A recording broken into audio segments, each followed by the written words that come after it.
Hello guys, so this lesson is on positive and negative numbers as well as rational numbers. So there's going to be a lot of vocabulary in this module. So make sure you get these vocabulary words written down in your notes and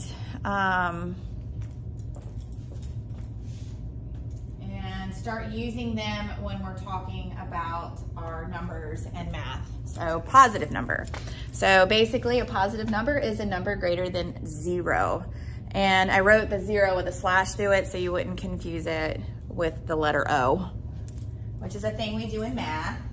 And then I have a negative number, and a negative number is a number less than 0. So a lot of times we talk about negatives if we owe something, kind of like in a bank account. So you can be in the negative, meaning you don't have the money in the bank account, but you spent it. So you still owe that money.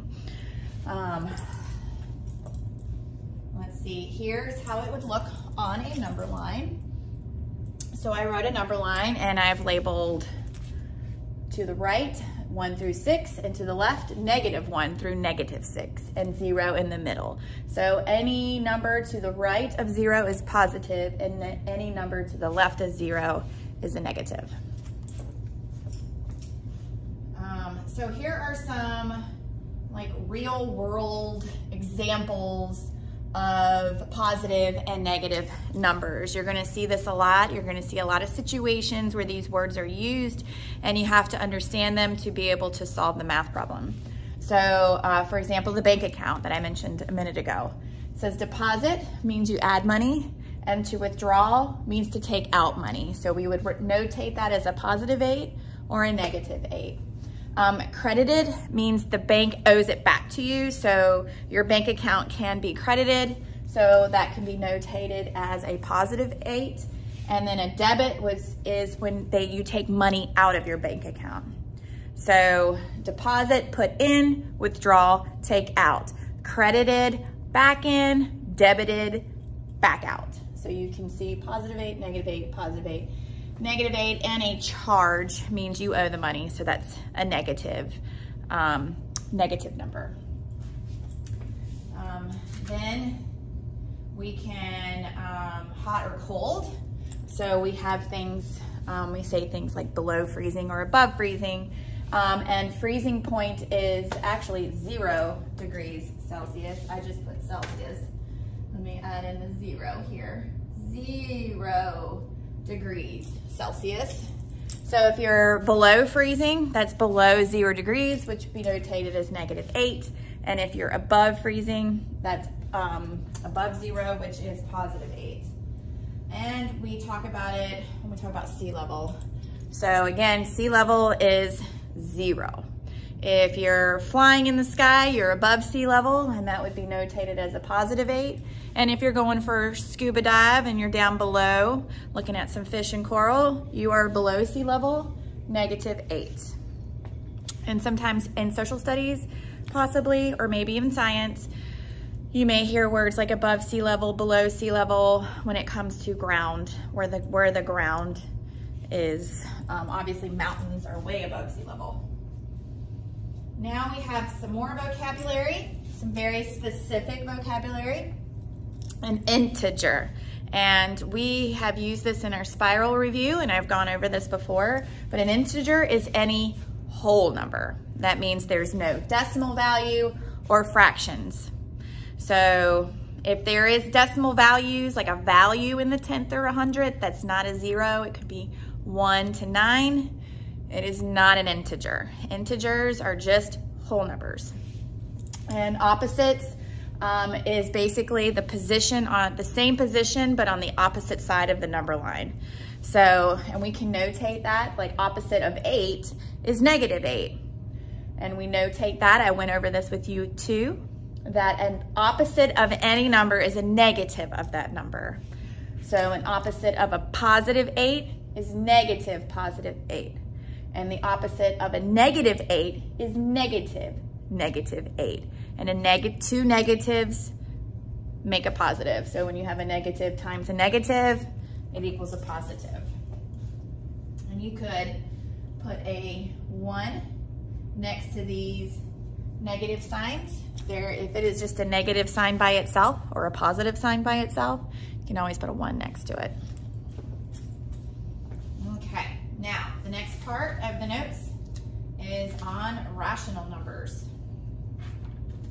So we learned that an integer is any whole number. Let me move that so you can see it. A rational number is something similar but a little different. So a rational number is a number that can be written as a fraction or a decimal. Actually, it's any number that can be written as a fraction. Not all decimals can be written as a fraction. For example, I know everybody's heard of pi. Pi is what's called like a never-ending decimal. Like you never get to the final value. We round it to 3.14. We round it to the nearest hundredth, but we've never found an ending decimal point. We do have repeating decimals. Repeating decimals are rational numbers, but a never-ending decimal, not rational, okay? So if you can write any number as a fraction, if you can write it as a fraction, it's rational. So now we see we have integers or whole numbers. Rational numbers is any number that can be written as a fraction. And whole numbers can be written as fractions. So you have 3 here, and 3 can be, any whole number can be written as a fraction by simply giving it a denominator of 1. And then I used a repeating decimal as an example, 0.333333. You put a line over those 3's just to notate that it is repeating, and that can be written as 1/3. So decimals are rationals if it can be written as a fraction, and whole numbers are rational because it can be written as a fraction with a denominator of 1. All right, so here's just some practice, and we've kind of went over this with division. This is converting fractions and decimals. So there's going to be a lot of work with this in 6th grade.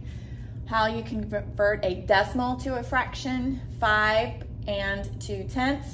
5 in the ones place, and you can write 2/10 as a fraction as simply 2/10, which is equal to 5 1/5. And also, when I gave you the notes on common fraction to decimal conversions, we know that 1/5 is the same as 0.2, 2/10. So if there's a 2 in the tenths place, you should know that that can be written as 1/5. So it goes both ways. And then I have 0 and 35 hundredths. You can simply write 35/100 to notate 35 hundredths, and then simplify to 7/20ths. Also, we know that a 20th is 0.055 hundredths, and 7 of them would be 35 hundredths. So it kind of makes sense. And then I have using like division to figure it out. So if you have a mixed number, here's been decimal examples. So here's mixed number examples. 2 1/8 is equal to 2.125, or 2 125 thousandths.